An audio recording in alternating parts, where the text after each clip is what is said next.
Hey everybody, it's Mike, aka That Reseller Guy. Alright, today's Friday. We made it to Friday, got through this week, and sales were kind of consistent this week. I had pretty good days later in the week after I got listing on Monday and Tuesday, so things are a little bit back to normal, and hopefully that will continue through the rest of the month. I'll keep listing, and my sales will be good, and have lots of stuff to show you that I sold. So this stuff here is what sold on eBay. We got 5 items back here. I got some stuff that I'm going to show you that's going out to my antique booth. I got to do my giveaway. Yeah, we haven't done the giveaway in a while. The contest for how much did Mike spend at Goodwill last month. We're past 10 days into the month, and we still haven't done that yet. So we're going to have a giveaway. We got a bunch of stuff to go over. Let's get started.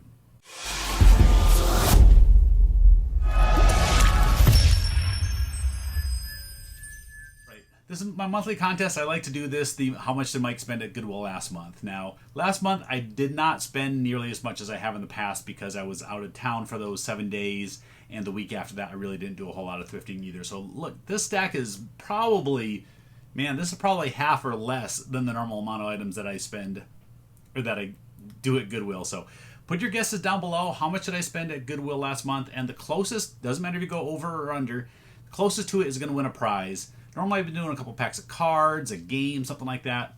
So we'll figure out what it is. I actually didn't go through this morning to figure out what I'm going to give away. When I do the drawing, I will show a few different options for the winner. It'll be something good. It's usually something okay. So you'll enjoy it. If you won in the past, it's okay. You can guess again. Put them down below. How much did I spend at Goodwill? Let's go over sales. It's going to be pretty quick. Nothing on Amazon. 5 items on eBay. Total of $149.24. And again, that's items, tax, and shipping all included in that $150 total. First up, I sold the first of these license plates that I picked up the other day. Got them all listed. These are going to turn out to be a lot better than I thought they were. I listed them anywhere from $15 up to $25. So for a $2 purchase per, this is going to turn out pretty good. It's just going to take a while. I don't expect to have a day where I sell 10 of them, but I'd like to see at least a sale every day or two, just for a little bit of encouragement. So this is the first one to sell, and I knew this one was a pretty good one. There was some sales history on it. Arkansas Razorbacks. This is, again, these are like from the 90s. This one sold for $24.99 plus shipping. And again, I paid $2 for these. Like I said, I think it's going to turn out to be a really good buy. Next, I have a big stack of autographed hockey cards. Now, these are all in-person ones, not ones that are guaranteed through the company, all lower-end names. And this is just when I get bulk lots like these, I just want to blow them out, give a good deal to somebody that either collects them, or maybe they want to sell them for $1, $2, $3 a piece. So this, a lot of 35 of them, I think it is, sold for $24.99 plus shipping. I bought this Sony Walkman at a thrift store. I believe it was like $3 or $4. Didn't pay too much for it. Brought it home, tested it. Didn't work. So just sold it as is for parts, and it's still sold for, I think it's $19.99. Let me look at the screen. $19.99 plus shipping, and the buyer put a note in there to ship it without batteries. I never ship them with batteries in there. I suggest you don't either. Sold another one of these. Sold another one of the Teenage Mutant Ninja Turtles, TMNT. Sold another one of these sets, 88 cards with the 11 sticker card set as well. Sold, I think, 4 or 5 of these sets now. They've been selling pretty good. I knew this would be the best-selling set of the whole group. And these I've been selling for $15.99 plus shipping.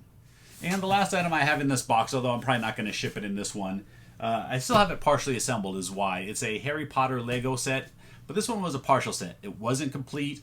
Had, I think, 4 or 5 minifigures with it, as well as probably 75% of the building. I believe this was a Hogwarts castle or whatever the set name is called. This item I sent an offer out for. I had it in my store for $30, sent an offer for $24 plus shipping, and they accepted. So I bought this, I think it was like $2 or $3.99 in a hanging bag at a Goodwill. It was actually relatively cheap, which is why we took the risk that it was going to be complete or at least close enough. Plus, I could see that there were several of the minifigures in there, so that was, just the minifigures alone was definitely worth the purchase price. So that's it. Those 5 items. It's going to be a nice, quick, easy shipping day. Over $100 in sales. Thumbs up. Speaking of thumbs up, hit the thumbs up button now. Help me out. All right, next thing, what should we talk about? How about this stuff back here? This is items for my antique booth. So I need to get out there again. I've got a bunch of inventory over these last week or so that I need to take out there. Got a lot of it prepped. Some of it is those non-sport sets. And when I get those, I like to put them in these plastic boxes like this. This is holds about 100 cards. This one here is a Wizard of Oz set. Got Dorothy on the front. And you can see here. That's how I do my labels on the back. Let me see if it'll focus for you. So that's what I do. I just print these out myself. It has all the information that they require out at the antique booth. My dealer number, like a custom SKU that they put in there, the price, and my booth number in case this gets lost and wanders into someone else's booth. They can get it back where it goes. So yeah, this is kind of the price range of these little sets. Anywhere from like $5 up to about $10. It's where I like to put them. Keep them in the range that people will buy them or their kid goes, "Hey mom, buy me this Batman set. I really, really, really, really want it. Please, please, please, please." And then they go, "How much is it?" $8. Fine, get it. That's what I like to hear. Here's a set. This is like a racing set. It's hard to see there. But these are really thick metal cards. And this is a Winston Cup set. It has 25 different metal cards. Got this at the local auction. It was in one of those crates that I got. This I put at $10. But these plastic boxes, they're getting really expensive. You used to get them for about 50 cents or so if you bought them in bulk. But these plastic storage items for cards and collectibles have gone up in price drastically.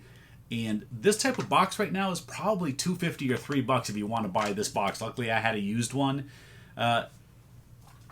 This is the type that I usually use, and even these are about $1 or a little bit over $1 when buying them in bulk. So I do need to get some of these. Definitely keeps the cards protected. You've already seen these sets, but these are ones I'm taking out there. So I got a T2 set. We got the Coca-Cola Bears. Actually, I got 3 of those. And you can see, this is a cheaper set, $4.95. I'm also taking a bunch of graded sports cards out there. Some of these I just got from a big purchase that I got from a friend. We'll talk about that here next.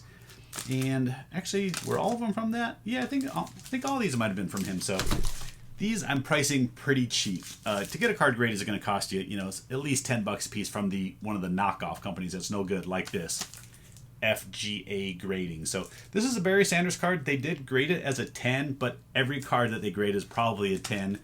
So I'm just putting these in my booth for $6 a piece. $5 or $6, and these should sell. If I put them in there for 10, they probably won't move. So got a big stack of these. Again, most of them are going to be $4, $5, $6.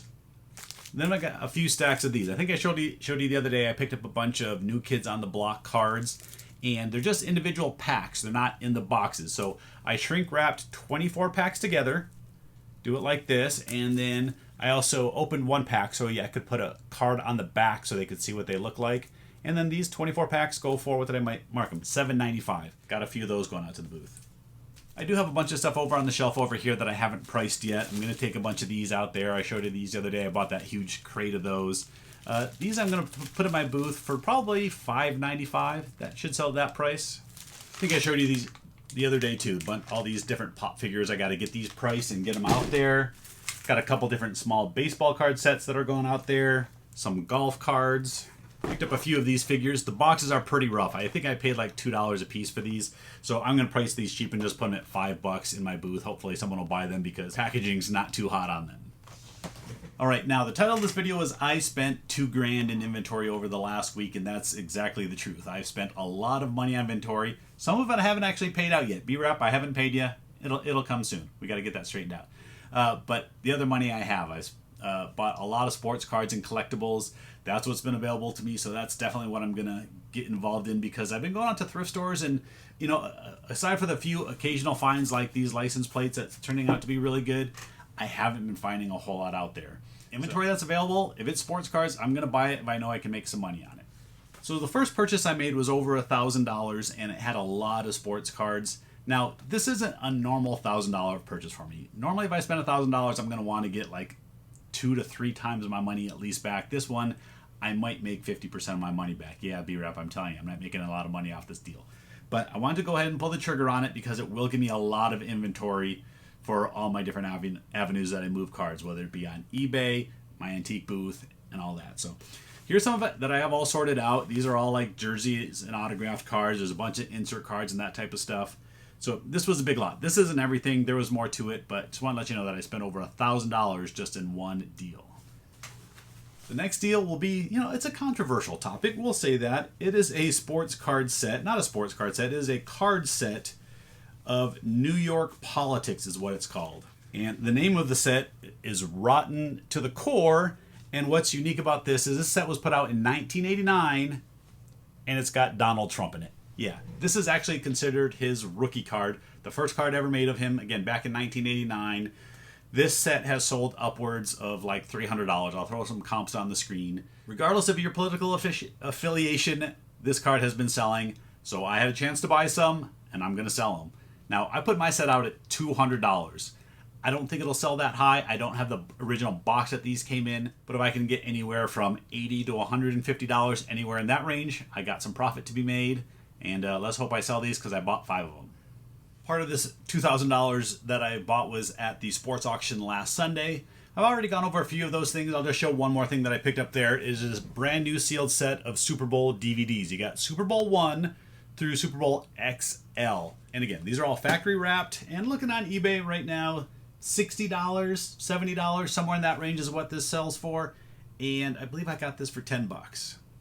And the last thing I'm going to show you and talk about today is, I don't think I showed these in the haul the other day. So these are more items that I got from the sports auction. I still need to get these authenticated. I know they're good. I know where they came from, but we got autograph photos of Duke basketball coach Mike Krzyzewski, or Coach K as they call him. And I did buy 3 of these. So we got 1, 2, and 3. And all of them have just a little bit of damage on them. So if you can see, that one's got a little bit of a rip on the side. This one has a little bit of a bend on the corner. Still pretty good. Coach K items sell for $50 to $70 each for this size photo. I think I paid 15 bucks a piece for these. I gotta spend another $10 each to get these authenticated, but still leaves me a decent amount of money to be made on these. And then this here, this is like a Rockets promotional, probably given away at the stadium, but on the back, someone had a bunch of Rockets autograph this. And so right here, we got Hakeem Olajuwon. That is Clyde Drexler. And right here is Moses Malone. So I think what I'm going to do with this is actually I will do cuts, and I will cut these out because nobody's really going to want to just display this like this. It's pretty boring. So I will cut out the Hakeem Olajuwon, I'll cut out Clyde Drexler, and I will cut out the Moses Malone. I think these are the only 3 on here that are worth anything. Get them authenticated and sell them as cut signatures. A few of you might go, what does someone want with a cut signature? Just a little signature like that. So what they'll do, there's a couple different things. So first off, if you just have a blank photo like this, say of Clyde Drexler, not autographed, you can get it framed, and then you'll put your cut signature like down here. You'll either cut it out or put it down below. That way you kind of get a nice framed piece like that. With Drexler and Olajuwon, they're considered players of the all-time greats, probably top 50 all-time in the NBA. So some people do these 50 greatest players in NBA history, big, huge framed pieces, and they need cut autographs to make those. So they do sell. They're probably not as desirable as just having an autograph photo or something like that, but it is something that I can use to make a little money on as well. And I didn't pay too much for this either. I believe it was in that $10, $12 range. All right, I think that wraps it up for today. It's Friday, and I want to get this item shipped out and go do a little thrifting this afternoon. So that's it. I hope you have a great weekend. Don't forget to put down in your comments how much I spent at Goodwill this month, or actually how much I spent at Goodwill last month. And as you're putting your comments down there, hit the thumbs up. Make sure you do that. If you're new, you're watching this for the first time, hit subscribe, especially if you want to enter the contest. So good luck, everybody. Put your comments down below. Thanks for watching. Have a great weekend. See you next time.